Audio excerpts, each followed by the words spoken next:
Welcome, everyone. I see you've already met some of the many beasts we study in this class. Though be advised, none of these creatures should be taken lightly.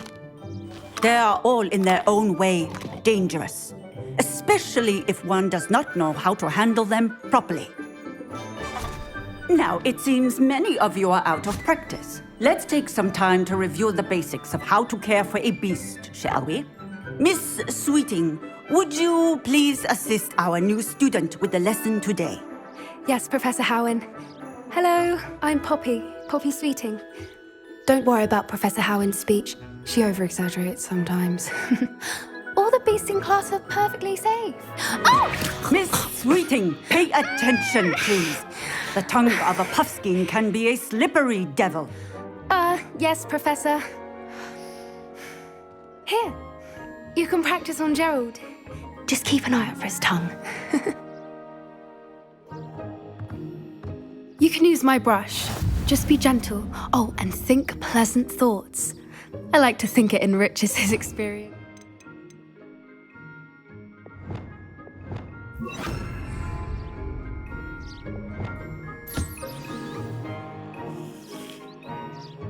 That's lovely.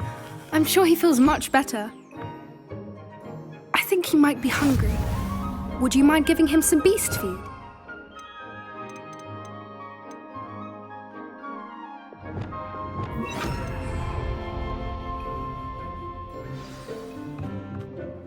What do you suppose the pellets taste like to Gerald?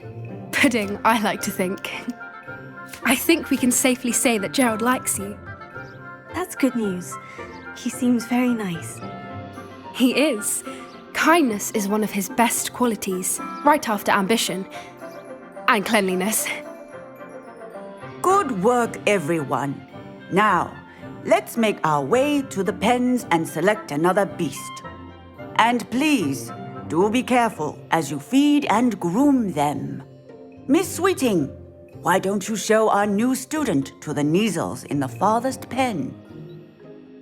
This way. The Neasels are over here.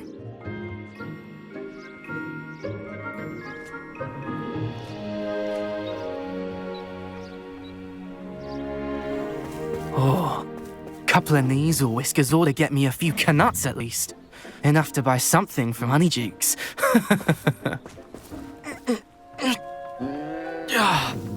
Stupid thing.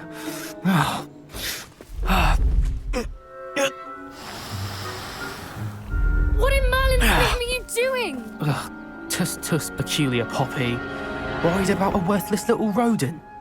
Her name is Persephone! Her name is Persephone! That's really not funny.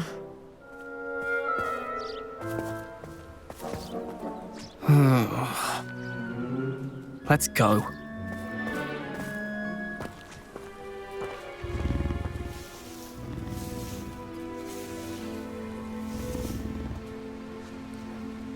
Those two don't belong anywhere near this class.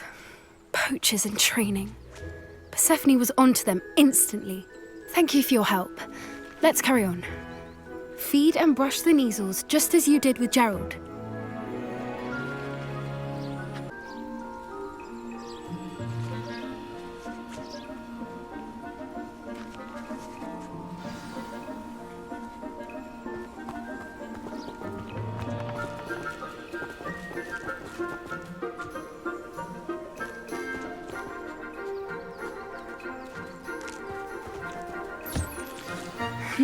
The Neasels really took to you.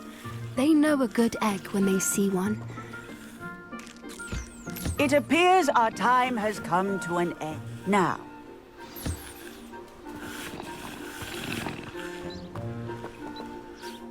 Hello, Professor. You wanted to speak with me? I did. How did you find your first beasts lesson? It was wonderful. I believe I'm really going to enjoy this class. Good. You seem to understand that when beasts are properly controlled, they can play a vital role in our lives. Some provide us with magically imbued materials, if cared for correctly, which does not include torturing them for whiskers. Well done, by the way.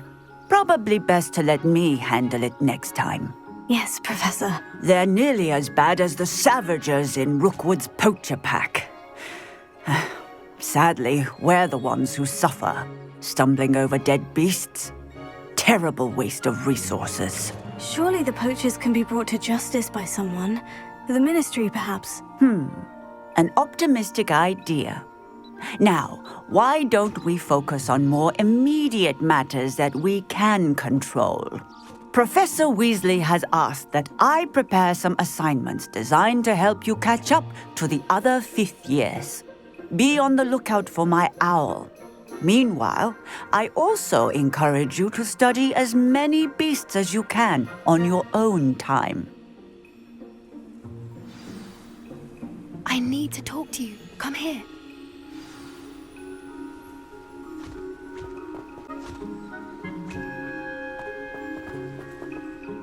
Did you need something, Poppy? Thank you again for saying something to those brutes so that I didn't have to. You were an augury at noon in the desert. I certainly hope that's a good thing. It's something my gran and I say. It means that something or someone is a welcome surprise. At least, that's what we decided it meant. I couldn't stand there and watch them harm the poor thing. We're of a similar mind. Actually, in light of that, there's someone I'd like you to meet. In the forest. You've intrigued me. Very well, lead the way. I'd hoped I would.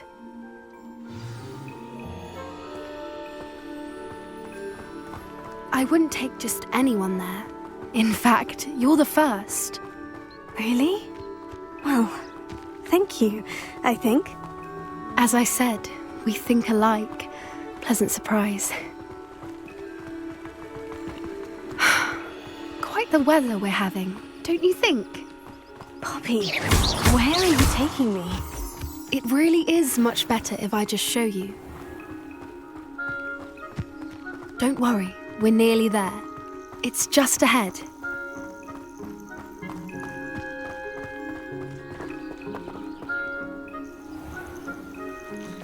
Stand back.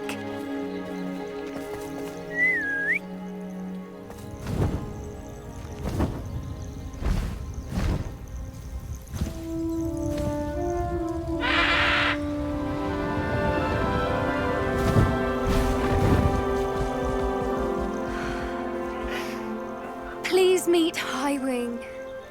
Isn't she just magnificent? Go on, introduce yourself to her. But be careful. You must always show hippogriffs the proper courtesy before you approach them.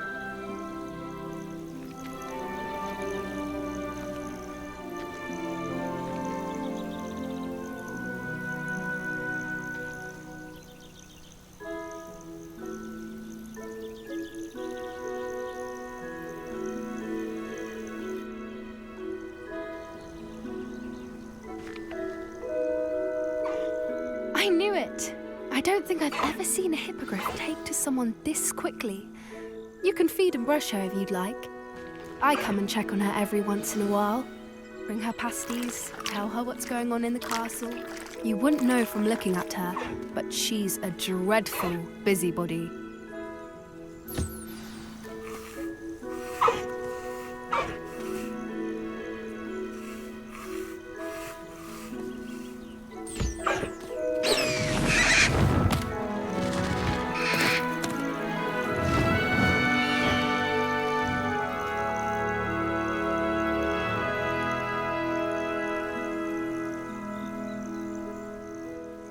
So, what did you think of Highwing?